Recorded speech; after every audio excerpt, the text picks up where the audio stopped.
पिछले कुछ दिनों से हम हिमाचल प्रदेश के मुख्यमंत्री जी का बार बार एक बयान देख रहे हैं और जिस बयान का वो अभी तक संदर्भ भी जो स्पष्ट नहीं कर पाए हैं कि हिमाचल की परिस्थिति आर्थिक रूप से ऐसी हो गई है जो श्रीलंका की तरह हो गई है।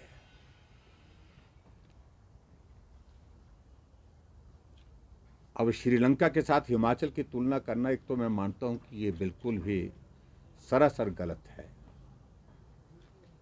वहाँ की परिस्थितियाँ जिस प्रकार की रही हैं उसमें बहुत सारी चीज़ें हैं,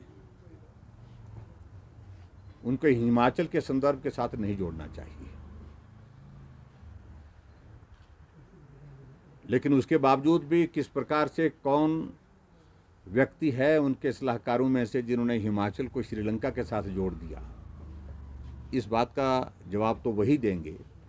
लेकिन ये बहुत दुर्भाग्यपूर्ण है जिस दौर से श्रीलंका आर्थिक रूप से इस वक्त गुजर रहा है, वो स्थिति हिमाचल के लोगों के लिए एक तरह की, जब मुख्यमंत्री जी कह रहे हैं तो एक तरह की दहशत के एक माहौल में डालने वाली एक स्थिति है। और जब मैं मानता हूं कि जो मुख्यमंत्री को कम से कम परहेज करना चाहिए। दूसरी बात, एक बार बार बार वो और कह रहे हैं और जिसका जिक्र वो एक बार नहीं अनेकों बार कर चुके हैं कि हिमाचल की आर्थिक स्थिति को पटरी में लाने के लिए 4 साल लगेंगे। ये 4 साल का वक्त भी कहाँ से, किस प्रकार से निकाला? 4 वर्ष के पश्चात अगर जो इनकी जो 10 गारंटी हैं, अगर उनको लागू करने की परिस्थिति में आएंगे तो मैं कहता हूँ 4 साल नहीं, आने वाले 40 वर्षों तक जो है हिमाचल की आर्थिक स्थिति को पटरी पर लाना कठिन हो जाएगा।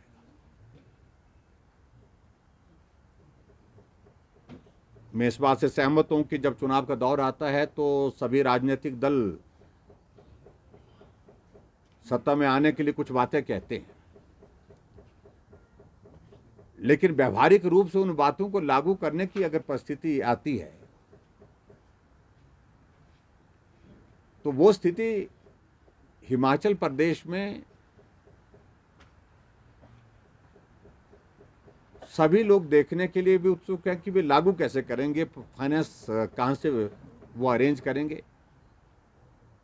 और मैं समझता हूं कि वो परिस्थिति जो 10 गारंटी की अगर इन्होंने बात कही है वो पूरी होने की दिशा में आगे नहीं बढ़ पा रही है। कई तरह के आंकड़ों को इस तरह से गलत तरीके से प्रस्तुत करने की कोशिश हो रही है और जिसमें विशेष तौर से कि एक तो 75,000 करोड़ रुपए का ऋण का जिक्र कर रहे हैं, जबकि मेरी जानकारी के जो फैक्ट्स हैं अभी तक 75,000 करोड़ रुपए का ऋण नहीं है प्रदेश सरकार के। हमारी सरकार में 70,000 करोड़ के लगभग हमने छोड़ा है। इस बात को भी उनको बड़ा स्पष्ट होना चाहिए। फिगर्स को बढ़ा करके आखिरकार उसमें हासिल क्या होगा? और 75,000 करोड़ के बाद जो है वो बहुत सारी एरियर की बात कह रहे हैं कि वो भी हमको देना पड़ेगा। डीए का जिक्र कर रहे हैं, वो भी हमको देना पड़ेगा। बहुत सारी चीजों का जिक्र करते करते उन्होंने कहा कि 11,000 करोड़ रुपए की लायबिलिटी इस प्रकार से बनती है और 5,000 करोड़ रुपए की लायबिलिटी जो हिमाचल प्रदेश में जो संस्थान खोले गए उनकी बनती है। तो कुल मिला करके आंकड़ा उन्हें पहुंचा दिया 95,000 करोड़ रुपए के नजदीक। आखिरकार अब मुझे लगता है कि उनको 2 महीने का कार्यकाल हिमाचल प्रदेश में बतौर मुख्यमंत्री होने वाला है और ऐसी परिस्थिति में विशेष तौर से मैं एक बात का जिक्र जरूर करना चाहूंगा कि अब मुझे लगता है कि प्रदेश के फाइनेंस डिपार्टमेंट ने कम से कम उनके सामने प्रेजेंटेशन दी होगी। फैक्ट्स क्या हैं? आंकड़ा एक आदमी कुछ बोलता है, दूसरा कुछ और बोलता है, तीसरा कुछ और बोलता है और मुख्यमंत्री जी ये सारे आंकड़े को जोड़ करके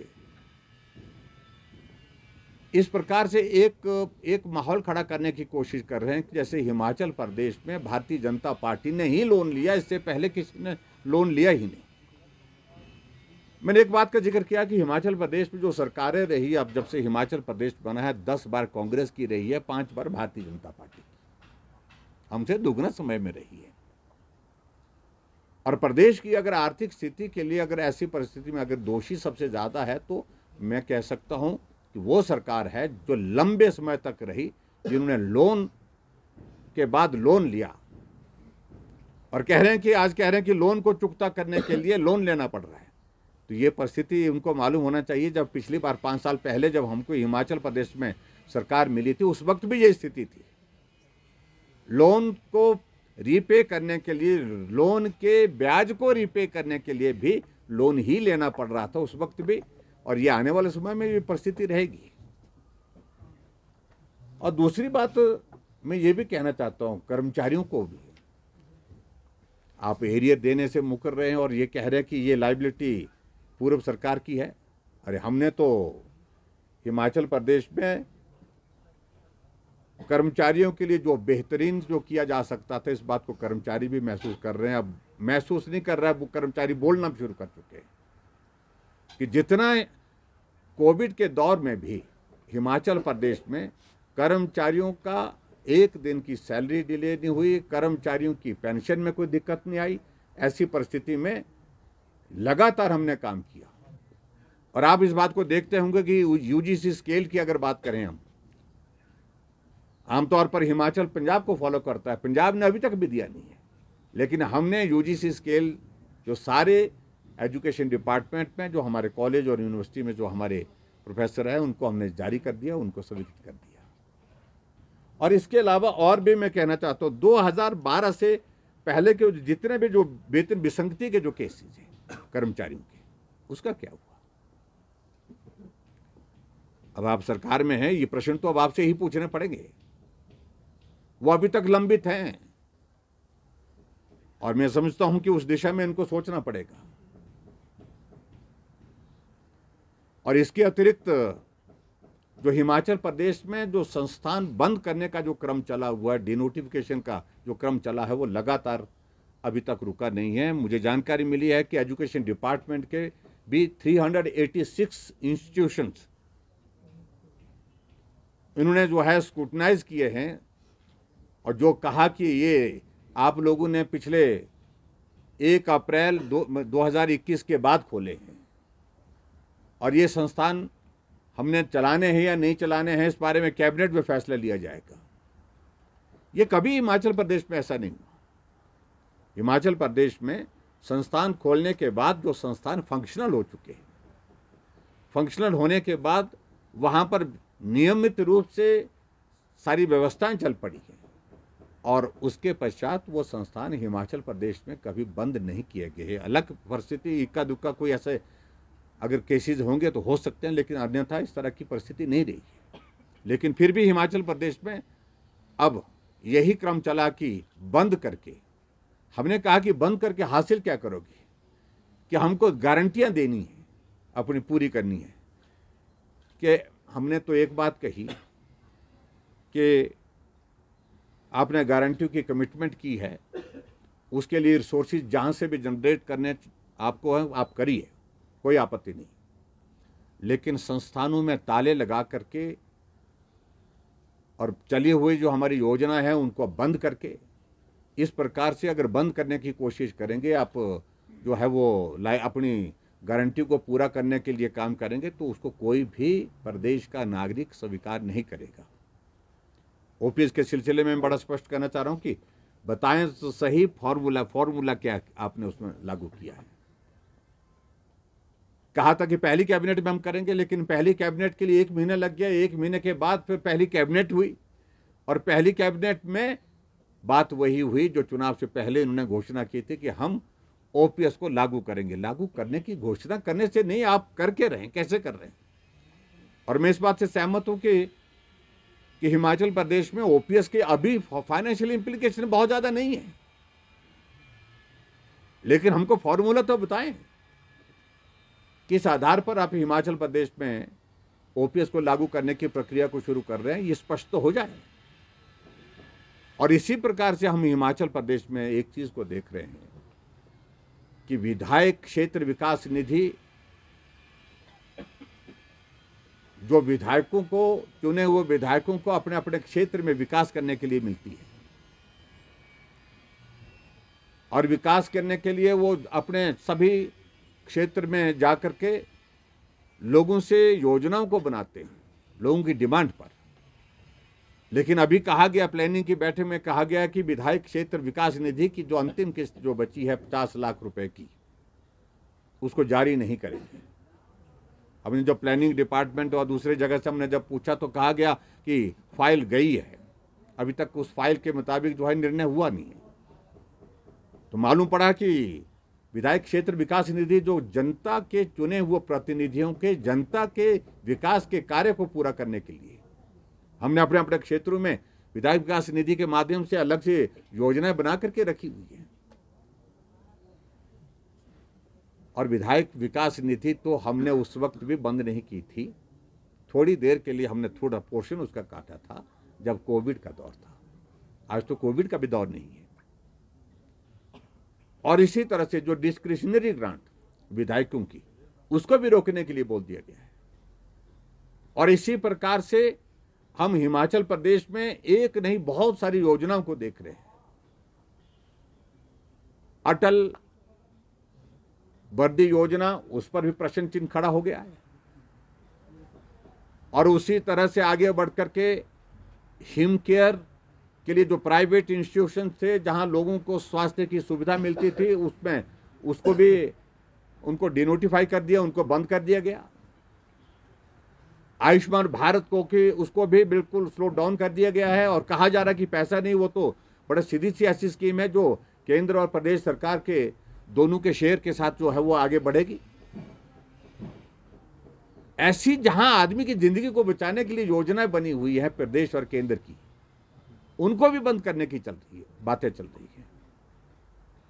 और कुछ योजनाओं का नाम बदलने की प्रक्रिया भी चल रही है। और हम इस बात को जानना चाह रहे हैं कि मंडी का शिवधाम का प्रोजेक्ट जो है, जिसका फेज 1 का टेंडर हो चुका था, फेज 2 और फेज 3 की प्रक्रिया आगे थी, लेकिन उसको भी होल्ड करने के लिए बोल दिया, इसको रोक दीजिए। मंडी में एयरपोर्ट के लिए, उसके लिए भी कहा कि उसके लिए गो स्लो। और मंडी में स्टेट यूनिवर्सिटी हमने खोली है, हिमाचल प्रदेश में एक स्टेट यूनिवर्सिटी शिमला है, दूसरी मंडी है, उसके लिए भी कह दिया कि उसके लिए कहा कि गो स्लो। हमारे हॉर्टिकल्चर के सेक्टर में जो प्रोजेक्ट्स चले हैं, जो काम चल रहा है, तो उन सारी चीज़ों के लिए, उन सारी चीज़ों पर भी प्रश्न चिन्ह खड़ा हो गया है। तो ऐसे एक नहीं बहुत सारी योजनाएं हिमाचल प्रदेश में, जिन योजनाओं के माध्यम से हिमाचल के विकास को गति मिली है, जिन योजनाओं की वजह से लाखों लोगों को हिमाचल प्रदेश में लाभ मिला है, उन योजनाओं को भी बंद करने की परिस्थिति वर्तमान सरकार कर रही है।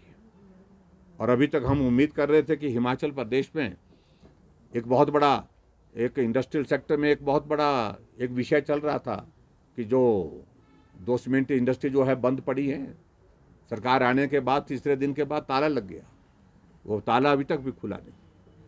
तो ऐसे बहुत सारे प्रश्न बीच में खड़े हुए, जिन प्रश्नों का उत्तर मुझे लगता है कि कांग्रेस की सरकार को देना होगा। और मुझे इस बात को लेकर के दुख है कि जिस प्रकार से गुमराह करने की कोशिशें कुछ लोग उनको कर रहे हैं, मुझे मालूम नहीं ये अधिकारियों के स्तर पर हो रहा है या उनके जो एडवाइज़र हैं उनकी तर्ज पर हो रहा है। फैक्ट्स नहीं दिए जा रहे हैं, जो सच्चाई है वो हकीकत वो नहीं दी जा रही है, उनके ध्यान में ठीक प्रकार से नहीं लाई जा रही है। और इसलिए हिमाचल प्रदेश में एक बहुत अस्थिरता का एक इस तरह का एक माहौल बना है कि क्या होगा आने वाले समय में, ये आम आदमी पूछने लग पड़ा। और उसकी वजह ये है, पीडब्ल्यू डिपार्टमेंट में जो टेंडर हुए पड़े हैं, काम कर दिया गया है, उनकी पेमेंट रोकने के लिए कह दिया गया।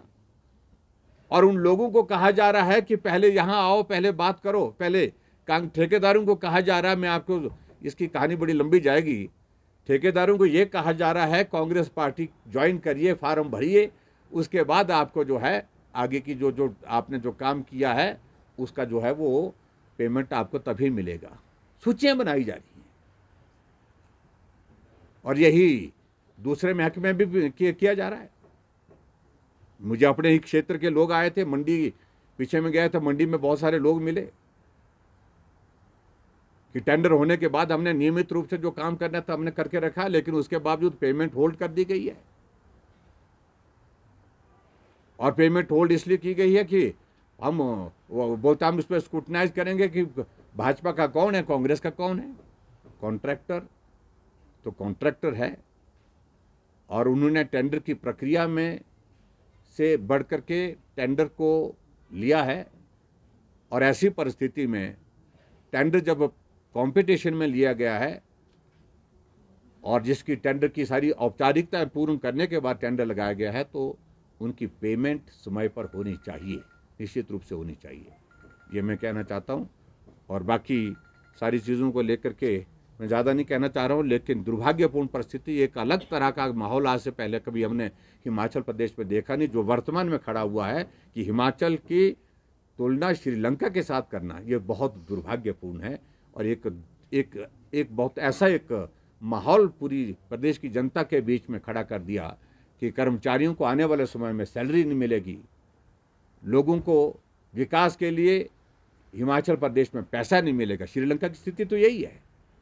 और जो आवश्यक चीज़ें हैं जो उनके लिए बहुत कठिनाई के दौर में से गुजरना पड़ेगा, क्योंकि श्रीलंका के लिए परिस्थिति यह है कि जो भी इंटरनेशनल मार्केट से जो भी असेंशियल चीज़ें उनको लेनी है, चाहे डीजल है, पेट्रोल है, जिसके लिए वो डिपेंडेंट दूसरे इसके ऊपर है, तो वो वहाँ से उपलब्ध नहीं हो पा रहा है।